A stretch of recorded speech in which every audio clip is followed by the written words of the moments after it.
Siapa di sini yang ngekos? Coba kalian cek kamar sebelah kosan kalian. Beneran orang atau ternyata? Seperti biasa, cerita horor kali ini tuh gue bacanya dari X. Tokoh di cerita ini kita sebut saja namanya Budi. Ini kejadian dialamin sama Budi di tahun 2018 saat dia masih berprofesi sebagai DJ. Waktu itu Budi ini dapat job nih di salah satu klub di daerah Kalimantan Selatan. Nah, dia dikontrak selama 2 bulan. Akhirnya dia pindah lah nih ke sana. Sebenarnya Budi ini dapat fasilitas mes, cuma dia tuh nggak ngambil mes itu karena menurut dia kurang bebas dan leluasa aja untuk keluar masuk. Setelah googling dan juga nanya beberapa temennya, dapat lah nih dia satu kos-kosan yang menurut dia ini nyaman tempatnya dan gak jauh juga dari kantornya. Budi pindah ke sana terus gak ada yang aneh, semuanya aman-aman aja. Dia pesen makan nih karena lapar. Setelah makan dia ketiduran. Tiba-tiba Budi ini kebangun karena kaget dengar suara pecahan piring dibanting dari kamar sebelah. Gak ada pikiran aneh-aneh di situ. Pas sadar ternyata udah maghrib, ya udah dia langsung mandi dan juga makan sore. Nah, pas Budi keluar dari kamarnya, itu dia kan ngelewatin kamar sebelah. Gak tau kenapa tiba-tiba dia berhenti aja tuh tepat di pintu kamar sebelahnya dia ini. Rasa penasaran dan keponya si Budi ini membuat dia jadi nempelin kupingnya ke pintu kamar sebelah dia ini. Kamar-kamar si Budi ini ngedenger suara tangisan cewek dan juga suara TV. Udahlah, katanya si Budi nih sambil jalan lagi, dia nggak mau terlalu mikirin gitu. Nah, by the way, di kosan ini tuh rata-rata pekerja dunia malam, jadi di sana tuh ramenya pas subuh-subuh baru pada pulang. Nah, Budi ini balik sekitar jam 5 subuh dan dia agak sedikit mabuk, jadi dia langsung baring tuh di kasurnya dan ketiduran. Nah, belum lama dari dia ketiduran itu, dia kebangun lagi karena dia ngerasa gerah banget. Budi sempat mikir, kok bisa nih gue gerah banget padahal AC udah paling dingin. Samaan dengan Budi bangun karena kegerahan itu, dia tuh samar-samar mendengar suara cewek. Ih, dari tadi ternyata ada lipstiknya. Udah malas ngulang lagi, udah lanjut aja ya. Si Budi ini ngedenger suara lirih cewek nangis dari kamar sebelah. Nah, Budi masih berpositif thinking. Di situ dia mikir, oh mungkin nih cewek kamar sebelah nih lagi mabok, terus maboknya mabok nangis-nangis gitu kan, macem-macem ya orang mabok. Si paling tahu tuh gua. Karena si Budi udah nggak tahan nih kan kegerahan, akhirnya dia lanjut buka baju dan ya udah langsung tidur aja, nggak mikir lagi tuh. Pas tengah hari Budi ini kebangun karena perut keroncongan dan kebetulan malam itu dia tuh libur, jadi dia bisa santai aja tuh di kos-kosannya. Pesen makan, terus nggak lama abang gojeknya dateng. Pas ngasih makanan, abang gojeknya bilang gini, cantik bener bro di kamar sebelah kayak artis. Emang iya pak, saya soalnya baru sih, belum pernah ketemu orangnya, cuma pernah dengar suaranya aja, kata Budi. Beneran cantik bro, putih banget, bahkan kayak kepucet gitu saking putihnya. Tadi saya lihat sekilas aja sih dari jendela, dia lagi duduk di depan cermin. Yaudahlah pak.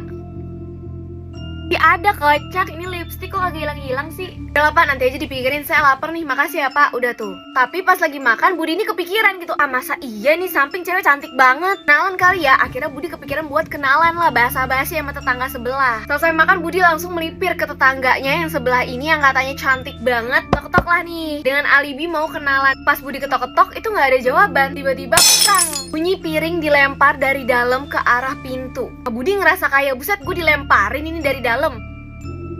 Buset, ini kenapa gigi gue ada lipstiknya mulu sih nih? Dah, ini udah bersih ya. Kaget lah Budi. Gue mau ngajak kenalan, ngapa gue dilempar begini nih? Ya udah, akhirnya karena Budi kesel, baliklah dia ke kamarnya dengan ngedumel. Dah santai aja kali.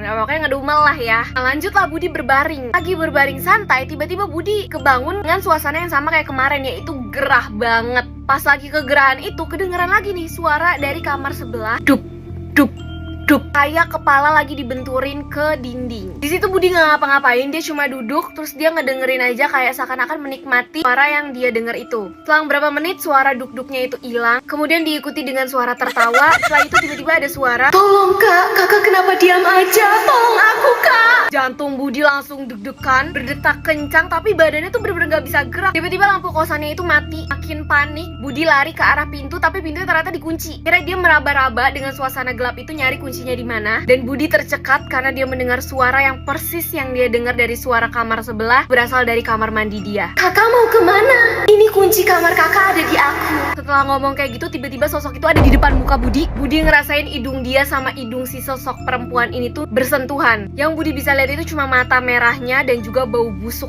Setelah itu tiba-tiba gelap. Dia akhirnya kebangun lagi dengan posisi dia duduk di belakang pintu dengan keadaan yang sama, yaitu lampu kosannya ini masih mati. Lagi dan lagi suara tertawa perempuan itu muncul lagi, dan cewek itu muncul dari belakang tembok kamarnya Budi. Si Budi di situ cuma bisa merem sambil ngintip-ngintip dikit ya kan. Nah, dia tuh ngeliatin kakinya yang melayang dan juga menggunakan baju putih panjang yang lagi mendekat ke arah Budi. Makin dekat, semakin dekat, dan duk duk duk duk. Ternyata ada orang yang ngetok pintu kamarnya Budi. Bersamaan dengan suara ketokan itu, si cewek ini juga menghilang. Pas Budi buka, itu ternyata adalah teman kerjanya yang mau balikin flash disk. Setelah balikin flash disk ke Budi, mereka pergi lagi nih. Kok lu gak ikut pergi, Budi? Lu ngapain? Kata gua, lu udah begitu ada orang, lu ikut keluar dari kos, ngapain lu balik? Budi. Tapi sebelum temennya ini pergi, temennya juga ngomong nih sama kayak abang-abang Gojek. Temennya bilang, bro, cewek di kamar samping cantik banget. Tapi di situ Budi cuma bisa diem, gak merespon apapun. Nah, setelah teman-temannya pergi, lagi dan lagi si sosok cewek itu muncul lagi. Di situ Budi cuma bisa duduk dan dia cuma meratapi nasibnya kayak kenapa ya gue begini, apa yang gue perbuat sampai gue diganggu sebegininya. Tiba-tiba lampu di kamar Budi ini nyala dan Budi ini bisa melihat sesosok cewek yang dari tadi ngegangguin dia. Dia wanita berbaju merah dengan posisi merangkak ke arah Budi dengan muka yang ditutupi oleh rambut lusuhnya. Lampu kemudian mati lagi dan suara ketawa yang nyaring terdengar lagi. Suaranya tiba-tiba hilang dan tiba-tiba si cewek ini muncul di mukanya Budi dan menarik Budi ke arah WC. Setelah itu Budi pingsan. Akhirnya Budi kebangun dan itu tuh udah siang hari ternyata dengan luka cakar di kaki kanan dan juga Budi jadi demam. Di situ Budi bodo amat, dia lagi demam, nggak peduli, dia mau pindah saat itu juga. Nah, hari itu juga dipaksa sama Budi pindah, dibantu sama Pak Amir, kayak penjaga kos-kosannya. Ditanya lah sama si Pak Amir, kenapa pindah mas? Iya pak, saya pikir jaraknya jauh dari kantor saya. Setelah selesai beres-beres, semua barang Budi juga udah masuk ke dalam mobil. Nah di situ Pak Amir ngomong ke Budi, saya minta maaf mas, saya tahu apa yang terjadi sama mas. Cuma saya nggak bisa ngomong apa-apa karena sudah kesepakatan pemilik kos dengan saya. Dia langsung kayak anjay, ternyata ini emang dirahasiain sama pemilik kos-kosannya. Di situ Budi cuma bisa bilang, oh iya nggak apa-apa pak, saya pamit ya. Terima kasih pak. Dan pada saat Budi nengok ke arah kaca, ternyata di lantai 2 ada perempuan itu. Perempuan cantik dengan senyuman mengerikan sedang melambaikan tangan ke arah Budi.